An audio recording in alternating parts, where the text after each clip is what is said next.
Unattractive. Okay, we are approaching. We are approaching the house here, and Tom, this is a Frank Lloyd Wright designed house in Oberlin, Ohio. One of only two, I believe, in Ohio. Kirk always sends us an email. The TBN always wins. Okay. Well, Tom will want to see the trees. Not yet. Low and dark. Low and dark. Low and dark. It's light out in there. Tom noticed the intricate woodworking here in the entryway from the back, which is very low. It's looks like it's about 6 inches, 6'4" or 6'5" in here only. So it's a very noticing the gallery feature. Get up close here so you can take a look at this. And notice the relatively intricate type of woodworking here and light control. There are wave some. to Tom, Tori. Hi, Tom. Looking down the Enjoy the gallery, house. this is for bookshelves primarily, and there are a lot of old books in here because this house was built in the late 40s.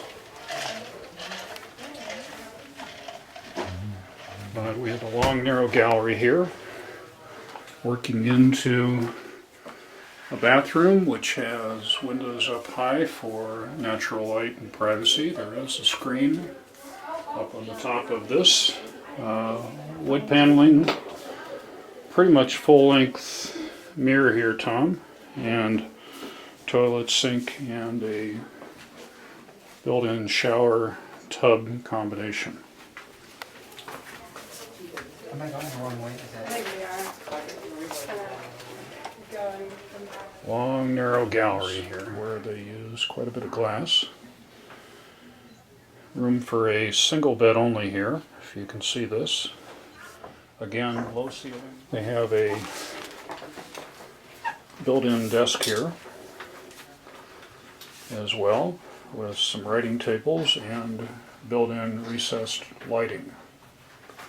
The same approach seems to apply to the light over the bed here for reading. So that part I didn't expect. Okay, so we are into here, the master bedroom. They said the bed was designed to be movable. The desk had drawers on the right-hand side originally. The draperies are added by a future an occupant at some point later on for privacy.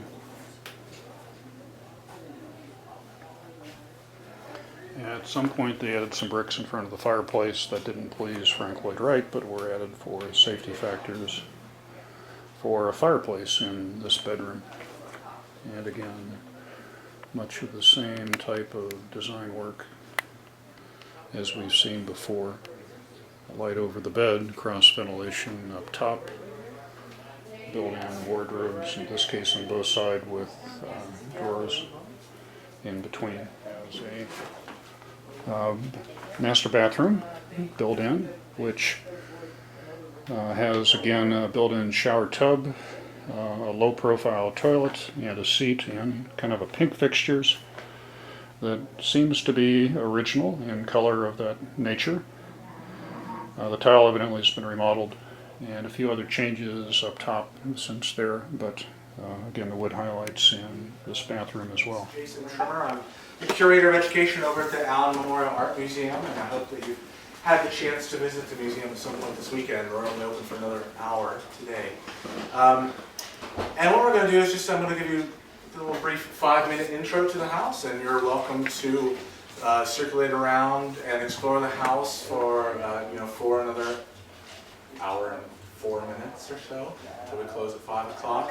And you can certainly feel free to open closet doors and drawers and things like that. We're not a house museum in the way that maybe Falling Water is. Although I will warn you, we've had students living here this week, so you might find dirty laundry if you explore too much. So I thought, well, I can sort of tell you about 2 different directions of this. I could talk about this house and how it fits in with Wright's architecture, or I could talk a little bit about the history of the owners. Talk about the house. house and the architecture. So this house is a great example of what is known as Wright's Usonian style of architecture. Usonian is this word which is more or less made up. There are a few different stories for how we might have developed that word, but my thought, and I think perhaps the most likely, is that he just combined United States of North America and Utopia and got Usonian, because he's not just making individual homes, he's thinking about these homes as structures that, if enough of them were built close together, could actually begin to positively affect the development of society. But it never quite got to that point. These Usonian homes really were born out of a request by a particular family, the Jacobs family in Wisconsin, who asked him, can you build a home for us for $5,000? And he thinks about that and goes away and comes back and says, I can do that, but it's going to be a $5,000 home. It's not going to be falling water for $5,000. Now what's interesting about that is those were happening in the same year. He was finishing up Falling Water, which is the large house over the waterfall for the Kaufman family, very well-to-do family. He was finishing this up in 1937, which was the same year the Jacobs family approached him. So while he is putting the finishing touches on this very grandiose house, he's beginning to think about how to design modernist homes for middle-class families. In the case of this house, it might be more accurate to say like an upper middle-class family. And throughout the rest of his life, until his death in 1959, there were about 120 of these Usonian-style homes that were built. But Usonians share a number of things in common. He really developed, in a sense you could say, a manifesto for these Usonian homes. And we can see some of those common elements all exhibited here.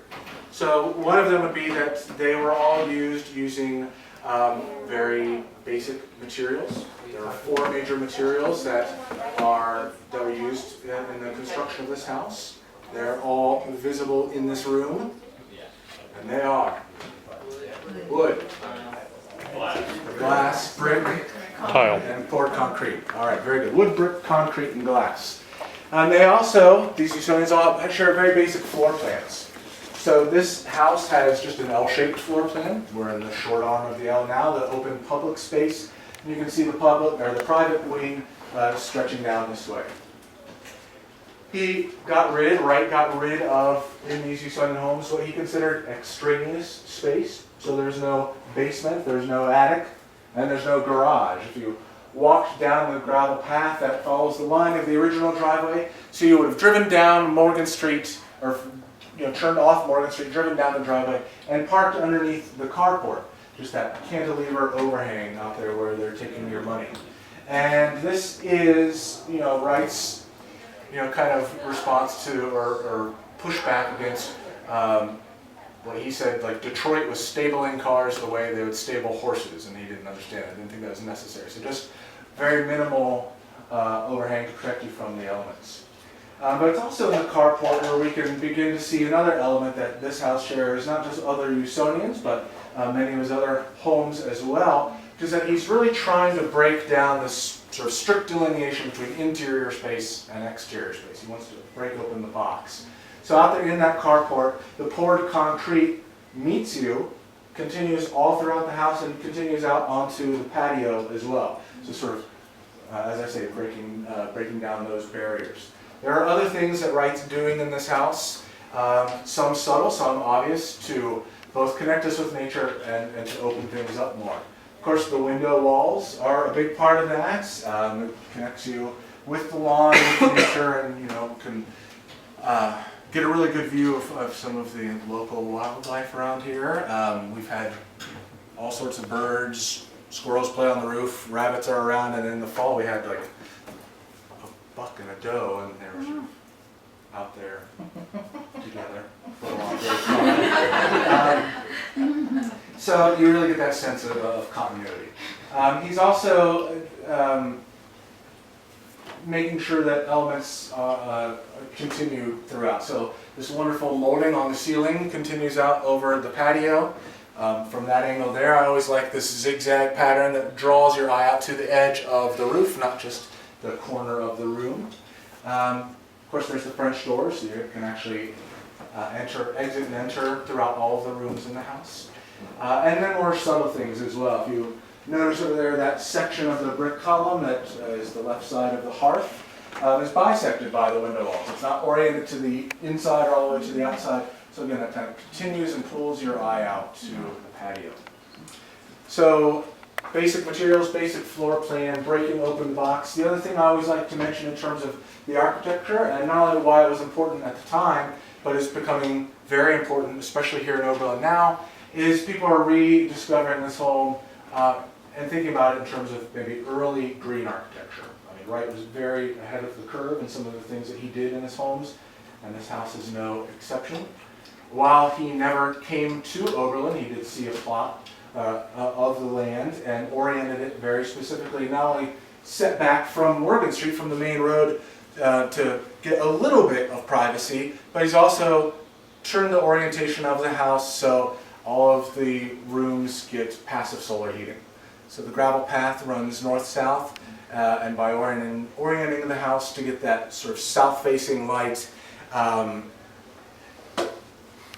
sorry, I was making sure those people went in the right way.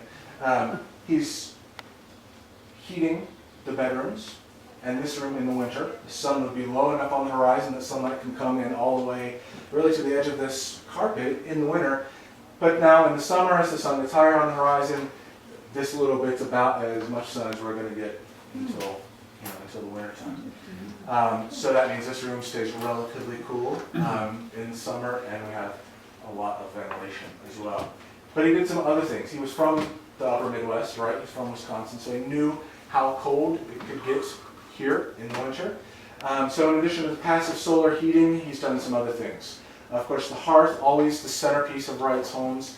That would always have fire going, or potentially always have fire going, and that would take a little bit of the edge off. But most predominantly, he installed a system of what he called gravity heat and what we might think of as radiant heat in the floor. So before the concrete was poured, they put a system of pipes down. You can see all those sort of curved lines, or the extensive pipes throughout the house.